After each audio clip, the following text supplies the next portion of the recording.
سواك. اللهم اغفر لنا في ليلتنا هذه أجمعين، وشفع المحسنين منا في المسيئين. اللهم لا تدع لنا في هذه الليلة المباركة وفي هذه المكان المبارك ذنبا إلا غفرته، ولا هما إلا فرجته، ولا كربا إلا نفذته، ولا دينا إلا قضيته، ولا مريضا إلا شفيته، ولا ميتا إلا رحمته برحمتك يا أرحم الراحمين. اللهم إنك قلت وقولك الحق، ولله الأسماء الحسنى فادعوه بها. اللهم إنا نسألك بأسمائك الحسنى. اللهم يا غفور اغفر لنا، ويا رحيم ارحمنا، ويا لطيف الطف بنا، ويا رزاق ارزقنا، ووفقنا لخير الدنيا والآخرة يا ذا الجلال والإكرام يا ذا الطول والإنعام.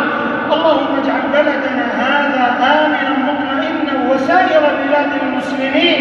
اللهم آمنا في ديارنا، وأصلح أئمتنا وولاة أمورنا.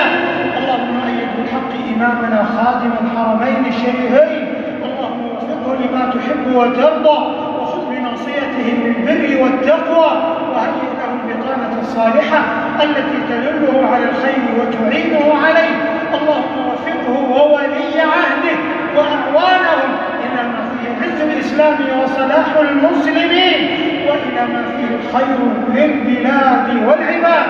ربنا آتنا في الدنيا حسنة وفي الآخرة حسنة وقنا عذاب النار.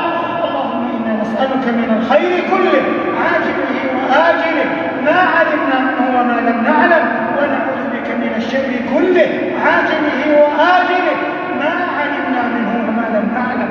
اللهم لا تفرق جمعنا هذا في هذا المكان المبارك وفي هذه الليلة الشريفة إلا بذنب مغفور وسعي مشكور وعمل متقبل مبرور يا عزيز يا غفور.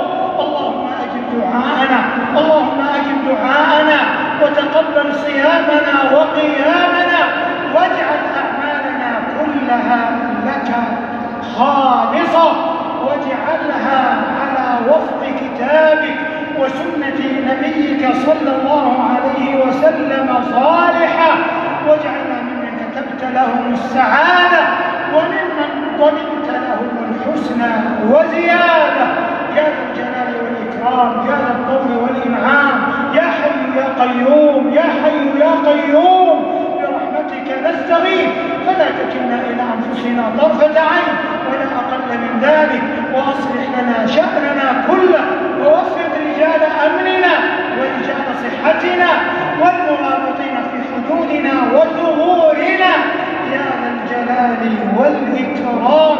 اللهم صل على محمد ما زهرت النجوم، وصل على محمد ما تلاحمت الغيوم. اللهم صل على عبدك ورسولك محمد صاحب الوجه الأنور والجبين الأزهر والمقام الأطهر. اللهم صل على نبيك محمد صاحب المقام المحمود والحوض المورود واللقاء الموعود واللواء المعقود يا رب العالمين، وعن الصحابة أجمعين، وعن التابعين ومن تبعهم بإحسان إلى اليوم الموعود.